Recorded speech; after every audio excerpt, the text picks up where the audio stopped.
When the moon hits your eye like a big pizza pie, many would say this is amore. But when a Go hits your nose like a whipping garden hose, we're led to believe otherwise. On this episode of In an Instant, we're going to dive into the Polaroid Go Gen 3. The tiny format that could is getting its first major hardware update since its introduction in April of 2021.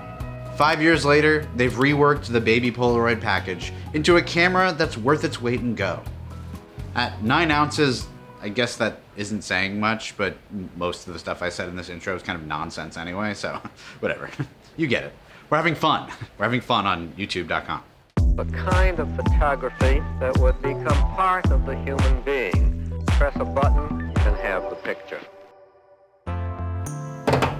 Welcome to In an Instant. My name is Ben, and today we're talking about the Polaroid Go Generation 3. A camera the size of my fist, but takes photos pretty much almost twice as good and much better in lower light.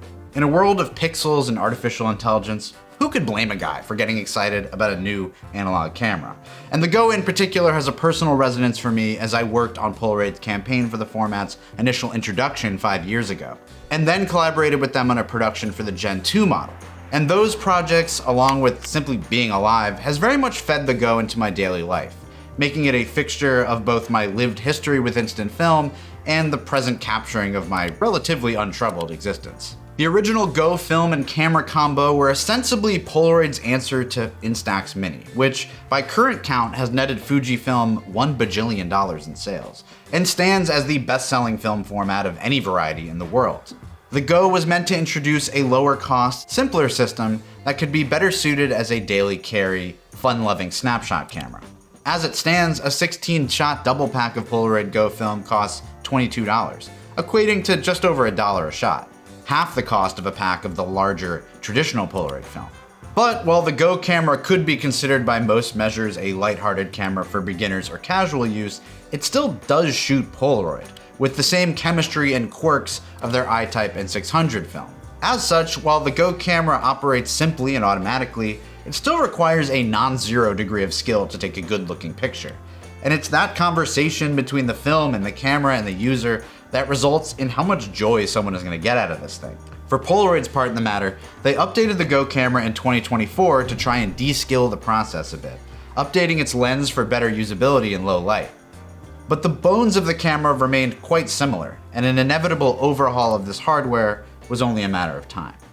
In walks the Gen 3, which is noticeably a different camera than the twinning prior generations. It's a little thicker, has a reconceived face with a reoriented flash, light meter, and a now rectangular lens seat. The traditional lip of Polaroid cameras, which the previous Go adorably mimicked, is now shortened, and its button configuration has been shuffled too.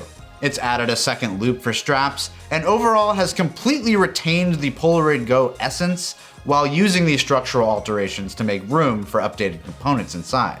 The hardware achievement in producing a camera this small, which unlike Instax has to include a mirror and a box-type configuration, is perhaps one of the company's greatest accomplishments in their return to camera production. And having minuscule pods spread chemistry up this tiny negative and positive has its own laudable merits. But an achievement in product design doesn't mean a ton if the functionality isn't there, and the Go has continued to improve in that department. For the Gen 3, the wider viewfinder window and elongated funnel to the eyepiece have made an already surprisingly large viewfinder much better, and easier to see through for old four eyes over here needing glasses because I have 4 eyes, which isn't good. It's a pretty substantial upgrade and allows you to see the full composition without crushing your one eye into a little hole.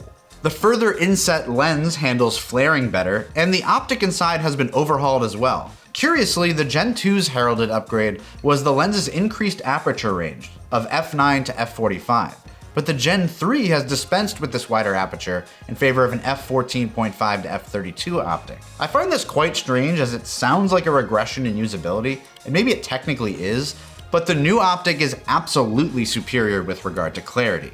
This is for sure the biggest change in the Go system, and one that's worth the upgrade alone. You can now look at Go photos and really equate them to their larger counterparts. There's actually a degree of sharpness. Scans of these pictures do not do them justice and frankly distort the reality of their tiny scale, but at that scale, held in your hand, they kind of look incredible. Like someone put a Polaroid into a shrinking machine. Whereas the prior generations of Go produced a softer image that appeared very much its own thing. With the updated resolving power of the Gen 3 lens, I have found myself choosing to use the Go as an alternative to a full-scale shot if I'm feeling less attached to the composition and just want a slice of it for the old scrapbook. And as a portrait camera, it can really do the trick, making clear little images you can hold like trading cards, collecting faces in a way that is not scary. Because the Go lens has a single optic, it has to cover the entire focus range from its minimum focusing distance to its deepest focus point of infinity. Because of the strain this puts on the optical element, there is visibly more clarity at shorter distances, meaning a portrait will look sharper than a shot at infinity, even accounting for the fact that a closer object is naturally larger in frame and thus more detail is resolved in that object. Or person, I can't be calling people objects. It's 2026, people are not objects. I reached out to Chris Andrews, a product developer at Polaroid, who explained that the f14.5 to f32 apertures are a true dual system, meaning it can only use those two apertures and nothing in between. And that in broad daylight, the camera always defers to the f32 end of the range so that the deepest focus is possible, considering the lens's sweet spot is definitely on the shorter end at the 0.6 to 1.8 meter range, as a way to prioritize better portraits, selfies, group shots, etc. At f14.5, you can actually sort of see background separation. When you consider this format is the same scale as a medium format 6x6 image, you can see why even at that narrow aperture, it's possible to have a little bit of a blurry background, though not quite a bokeh beast as it were. But keep this in mind, as in lower light situations where the camera has to go to f14.5, it would be basically impossible to focus to infinity for a landscape image. In theory though, most users of this camera are wielding it as a portrait camera and not going freako like me on faraway windmills at night. So, what have we got on board the camera? The Gen 3 has the same shooting modes as prior models, with a self-timer triggered by long pressing the flash button, a double exposure mode toggled by double tapping the flash button, and the ability to turn the flash off by, you guessed it, single tapping the flash button. As is the case with Polaroid's traditional consumer line of cameras, the flash automatically reactivates after every photo, making it something you do have to keep your eye on if you're taking consecutive photos that you do not intend to strobe with. One feature that remains absent in the entire run of Go cameras is the somewhat devastating lack of exposure compensation on board. For those just learning BAL for the first time, exposure compensation is a standard feature on Polaroid cameras, which allows the user to influence whether the resulting image will be lighter or darker. To me, it is one of the most critical features of a Polaroid camera, as Polaroid themselves is honest about the film varying in ISO at times. I've been in multiple situations already with the Gen 3 where I've been simply incapable of exposing a face. With the flash on, with the flash off, doesn't matter, the pack is shooting hot and there's precious little I can do about it. There are a couple of hacks. You can half press the shutter while pointing the camera at a very bright light source, which will lock the camera down into its narrowest aperture and fastest shutter speed, but that can result in a massive overcorrection that isn't really doing the job either. Another hack I've had varied results with is using the camera in double exposure mode, but only taking a single exposure and covering the lens during the second exposure. Theoretically, the camera is slightly underexposing on each exposure of a double, but perhaps not enough to make this a steadfast workaround. It seems to work in a pinch, but we shouldn't have to be doing all that. I really hope the next generation brings exposure comp into the fold. While this does seem like an oopsie whoopsie and has bitten my buns at times, I will say that one of the Gen 3's finest upgrades is its ability to carry a strong hit rate. I've had several packs where all 8 shots hit just right, and many full days where I looked back at all the shots I took and thought, wow, I don't really want to toss any of these. A lot of keepers. Maybe I do have a place on this planet after all. The updated light meter and expanded shutter speed range means the camera is better equipped to handle anything you throw its way. And the faster shutter speeds make up for losing that top end of the narrow aperture from the Gen 2 camera. f32 at 1/500th of a second is absolutely adequate for even the brightest conditions. I often recommend the Go to people looking for an entry-level way into the Polaroid form, while caveating, as I said earlier, that it still requires you kind of know what you're doing, to a degree. While a flash portrait pretty much always works well on the Go cameras, the Gen 3 is such a banger factory that I feel even the most unprimed novice should be able to get pretty consistent results out of it. And that, folks, is for sure tiny for business. But in a good way. One of my favorite features on these baby doinkers is the double exposure mode. I just love that this tiny thing can do something so unordinary. If a composition is seeming so-so, I can mix it up, flip the camera upside down, do my thing, and make a tiny work of art that could fit in my mouth. But I wouldn't put it in my mouth, and I haven't done that. I'm just against it. I don't think it's good to put film in your mouth, It's one of very few principles that I have left. Speaking of principles, if you're trying to be sly with an exposure, it has a feature idiomatically referred to as creeper mode, in which you hold down the shutter button after taking a picture, which delays the ejection of the image until you release it.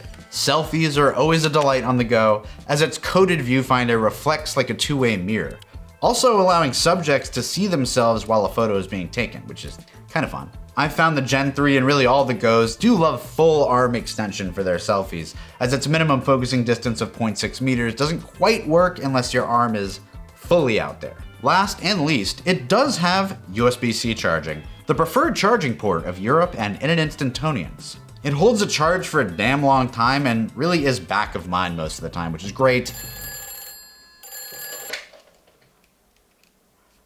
I am getting word from upstairs that it is pros and cons time.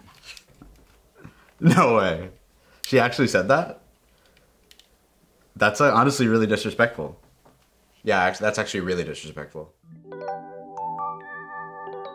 Polaroid Go Gen 3 pros and cons, let's hit it. Pros, improved optics. This is really the thing. The photos just look really good, clear, held in hand, you're just like, damn, they did it. Light meter. When you buy fresh film and it's shooting as it should, the camera is bang on. As good as any meter I've seen in a Polaroid camera in some time. And size. We got used to living in a world where the Polaroid Go exists. We just gotta take a second to appreciate this thing is so small, it's so cute, it's so endearing, and gets a really strong reaction out of people, making it an infinitely fun thing to have around. And cons. Lack of exposure compensation. While there are some workarounds, this really isn't ideal, and I'm about, 24 hours from cutting down an ND filter for this thing in the event a pack is coming in consistently hot. And color only, this really has nothing to do with the camera, but the only film stock available for it is the color film, where I've long felt that a black and white stock would really suit this camera so well. Black and white is inherently sharper, it can have a broader latitude, and would just sing if they could work that stock into the rotation. Go has thankfully been seeing an increase in special editions, including gradient frames, blue frames, gold, and even purple frames, but we've yet to get any chemical variations. Perhaps understandable as the Go is positioned as a broad camera and black and white has a more niche interest, but I can only sit here and express myself as I see fit. Otherwise, like, what are we doing here? I still wonder, honestly. And like a chicken Caesar, that's a wrap on the Go Gen 3. I'm pretty excited about this, not sure if you could tell. I'm looking forward to seeing how people work it into their lives and what kind of photos are now possible with this camera. I'd love to hear your thoughts below. Thank you to all the Internet Instant members. We have a YouTube membership program now with exclusive content, and it's a great way to support this channel because film ain't cheap and it's kind of costly to make a video. So much thanks to the members. Thank you to Polaroid for sending me this camera early so that I could have enough experience with it to make a video that's worth a damn. And thank you to Chris Andrews for clarifying my technical questions. And of course, thank you for watching in an instant. Go ahead and drop your Go-sized fist onto that subscribe button with doing one big punch. Stay tuned for more reviews, breakdowns, adventures, and all things instant. Bye.